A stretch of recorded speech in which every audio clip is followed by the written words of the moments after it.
जय हिंद, वंदे मातरम। आज हम एक ऐसे मुद्दे के बारे में बात करेंगे या फिर एक ऐसे टॉपिक के बारे में बात करेंगे जो बहुत ज़्यादा चर्चा में रहता है। भ्रष्टाचार। भ्रष्टाचार का नाम सुनते ही हमारे जीवन में एक ऐसे जो विचार है उत्पन्न होते हैं कि भ्रष्टाचार क्यों फैला है, जिसके कारण से अव्यवस्था उत्पन्न हो रही है। तो ये जानते हैं भ्रष्टाचार के बारे में।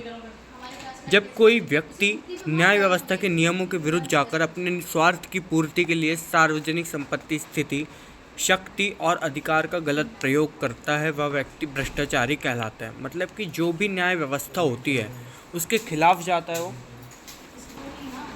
और फिर गलत कार्य करता है या फिर अपने अधिकारों का गलत उपयोग करता है, तो वह भ्रष्टाचार कहलाता है। आज भारत जैसे देश में भ्रष्टाचार तेज़ी से फैल रहा है। भ्रष्टाचार अब समाज की गहराई में फैल गया और इसकी बहुत सी जड़ों के होने के कारण बहुत मजबूत हो गया। क्यों? क्योंकि ये समाज में फैला हुआ है, समाज के लोग ही इससे प्रोत्साहन दे रहे हैं। जो अधिकारी जिनके लिए बनाए गए हैं वे ही इसको प्रोत्साहित कर रहे हैं। यह एक कैंसर की तरह है जो एक बार उत्पन्न होने के बाद दवा के बिना समाप्त नहीं किया जा सकता। भ्रष्टाचार के कई रूप होते हैं, जैसे रिश्वत, काला बाजार, जानबूझकर दाम बढ़ाना, पैसे लेकर काम करना, सस्ता सामान लाकर महंगा बेचना आदि।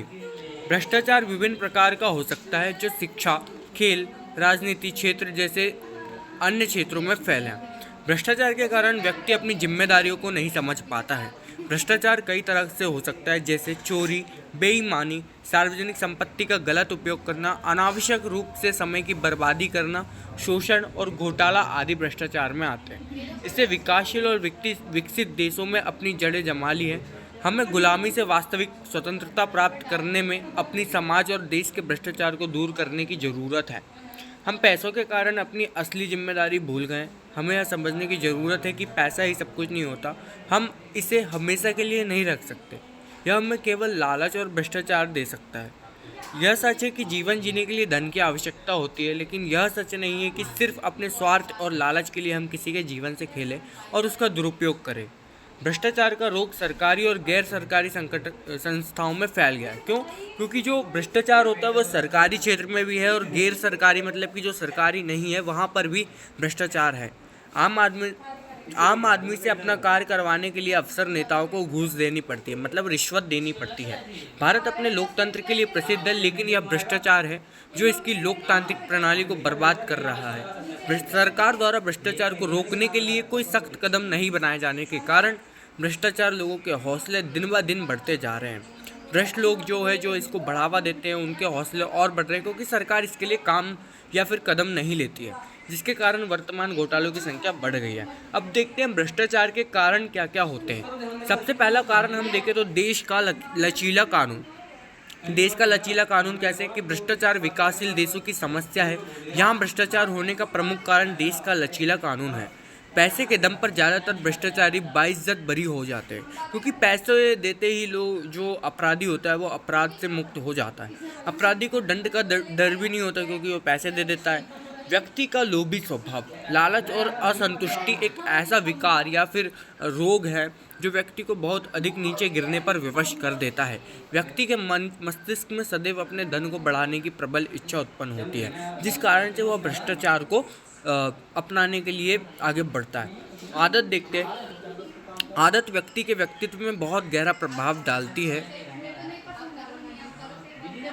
क्योंकि एक मिलिट्री रिटायर्ड ऑफिसर रिटायरमेंट के बाद भी अपनी ट्रेनिंग के दौरान दिए गए अनुशासन को जीवन भर निभाता है। उसी प्रकार देश में भ्रष्टाचार की वजह से लोगों को भ्रष्टाचार की आदत हो गई, क्योंकि जैसे ही भ्रष्टाचारी लोग भ्रष्टाचार की आदत बना लेंगे तो वह वही काम करेंगे। जैसे कोई रिश्वत लेकर काम कर रहा है तो वो रिश्वत लेकर ही काम करेगा, तभी वह आगे होगा। अब मंशा देखते हैं। व्यक्ति के दृढ़ निश्चय कर लेने से कोई भी कार्य कर पाना असंभव नहीं होता। वैसे ही भ्रष्टाचार होने का एक प्रमुख कारण व्यक्ति की इच्छा की मंशा है। कुछ व्यक्ति ऐसे भी होते हैं जो खुद से ही भ्रष्टाचार को बढ़ावा देते हैं। जैसे कि कुछ काम करवाना है तो वे खुद ही पैसा देकर सरकारी अधिकारी के पास जाते हैं कि तुम थोड़ा बहुत पैसे ले लीजिए और हमारा काम करवा दीजिए। इस कारण से भ्रष्टाचार को और बढ़ावा मिलता है कि लोग भी अपना काम निकलवाने के लिए पैसे के देकर अपना काम निकलवाना चाहते हैं। अब भ्रष्टाचार के प्रकार देखते हैं कि इसमें क्या क्या प्रकार आते हैं। जैसे रिश्वत की लेन देन भी एक भ्रष्टाचार का प्रकार है। सरकारी काम करने के लिए कार्यालय में चपरासी से लेकर उच्च अधिकारी तक आपस में पैसे लेते हैं। इस काम के लिए उन्हें सरकार से वेतन प्राप्त होता है, पर वह हमारी मदद के लिए है। इसके साथ ही देश के नागरिक भी अपना काम जल्दी कराने के लिए उन्हें पैसे दे देते हैं, इसलिए यह भ्रष्टाचार है। चुनाव में धांधली। देश के राजनेताओं द्वारा चुनाव में सरेआम लोगों को जमीन, अनेक उपहार तथा मादक पदार्थ बांटे जाते हैं। यह चुनावी धांधली असल में भ्रष्टाचार है। भाई भतीजावाद देखें तो अपने पद और शक्ति का गलत उपयोग कर लोग भाई भतीजावाद को बढ़ावा देते हैं। वह अपने किसी प्रियजन को उस पद का कार्यभार देते हैं जिसके वह लायक भी नहीं होता। ऐसे में योग्य व्यक्ति उसका हक छीन जाता है।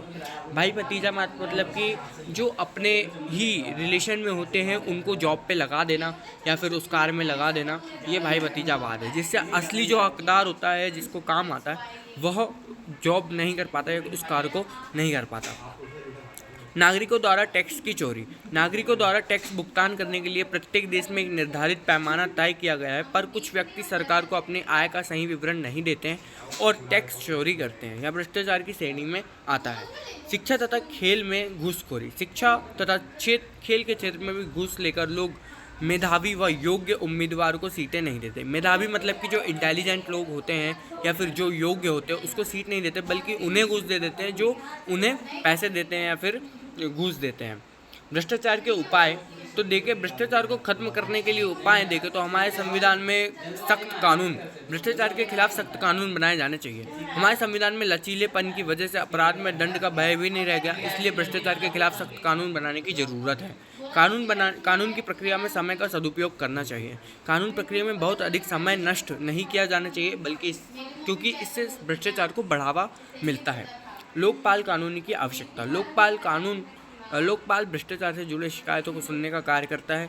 लोकपाल जो होता है, इसलिए देश में पहले भ्रष्टाचार को दूर करने के लिए लोकपाल कानून बनाना जरूरी है। निष्कर्ष के रूप में देखें तो इसके अतिरिक्त लोगों में जागरूकता फैलाकर, प्रशासनिक कार्यों में पारदर्शिता बनाकर, पारदर्शिता मतलब कि प्रशासनिक कार्य जो किया जा रहा है वह जनता को पता होना चाहिए, और लोगों का सरकार तथा न्याय व्यवस्था के प्रति मानसिकता में परिवर्तन करके सही उम्मीदवार को जिताकर भ्रष्टाचार को रोका जा सकता है। भ्रष्टाचार का कैंसर हमारे देश के स्वास्थ्य को नष्ट कर रहा है। यह आतंकवाद से भी बड़ा खतरा बना हुआ है। देश के युवाओं को भ्रष्टाचार के सभी कारणों से अवगत होना चाहिए। इसे हल करने के लिए एकजुट होना चाहिए। अगर हमें भ्रष्टाचार को जड़ से समाप्त करना है तो राजनेताओं, सरकारी तंत्र और जनता को साथ मिलकर इसके खिलाफ लड़ना होगा। तभी हम एक देश को भ्रष्टाचार मुक्त बना सकते हैं। तो ये था भ्रष्टाचार, और भ्रष्टाचार के बारे में हमने जाना। आशा करते हैं भ्रष्टाचार को समाप्त करने में आप भी सहयोग देंगे और भ्रष्टाचार को बढ़ावा नहीं देंगे और सरकारी अधिकारियों को घूस नहीं देंगे। जय हिंद, जय भारत।